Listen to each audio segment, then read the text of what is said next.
Okumbereba nekushikibwaho Middle East Consultants Limited, Golden Leaf Motel hamwe na Homescan Uganda Limited.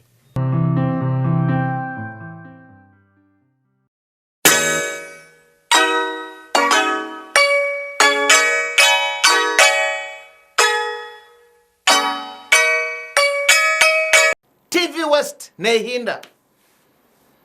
Middle East Consultants abamba tutamu cash kandi bayambiri hangeri ekintu kikwatena unemployment government yaba certificate kutwara abana heru kubarondera emiromo tari ekintu kibungu kuzara umwana kamushomesa kaburo murumo mutwara abana n'umwana wabari yo mutigaza abayine kurga myaka 20 kwika myaka 45 omojo ningo mucyabi kimutse gukora cash mu rugo muza story worokoso mabishimba batwara no way people abantu bari heru mbakore sente zaho anyway Dubai, Qatar, Abu Dhabi ategesha bari batwara abakuvuga tax Kampala muyenga Tank Hill ni Italian supermarket kandi mbarara kamomo stage ruharo muzeyo mwehandikise miliyoni meka miliyoni 3 Homescan Uganda Limited baturetire byoma bukwata abashuma bukwata abantu bakunyangaraza abantu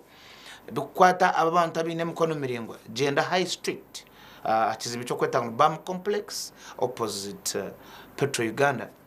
yakabeyi na kwa kutensa gani Golden Leaf Motel abantu bobonka abine tax kwasa kuyo mtawani kakutwara amanya gwabo kakoba okariyo kanyoka gar kazo mu room zawo DSTV and self contained arahechi bakweta ngo ni embera nabasakuba oine organization yawo hati nkitu ha TV West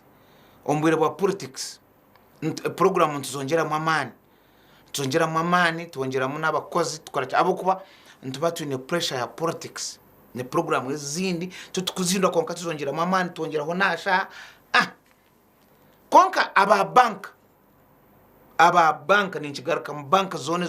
zo mu Uganda imwe enkora yanyu ero constant abana owire bwa school fees kwetebekana mukahindro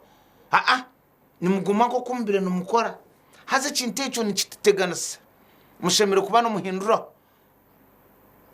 obure bwa school fees kuburayike daba bana mbende mweta abana mbahereze mirumo yesande so that bakire sente abana barakom bank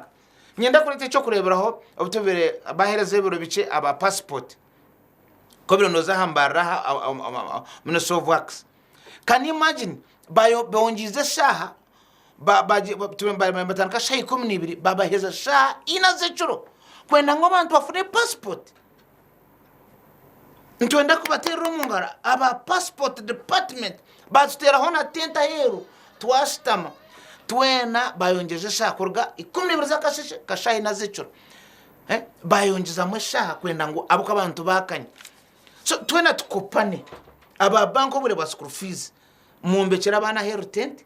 tela zone bebyo manu barita tera obatera niki byona muteke habantu den school fees yangwe omwana akurugana za footpotro tureke kumusibira shayi 12 akayiko muhanda emotoke kabaro kompira akarara mu ihamba nibucuncu bukenda kumuteganza tugende na situation okwe yes abantu ko barakanye abo kubokanya kwawe nuko kushemerwa kwawe deno yongere ki manpower on business yawe mukwenko bereo iwe no bereo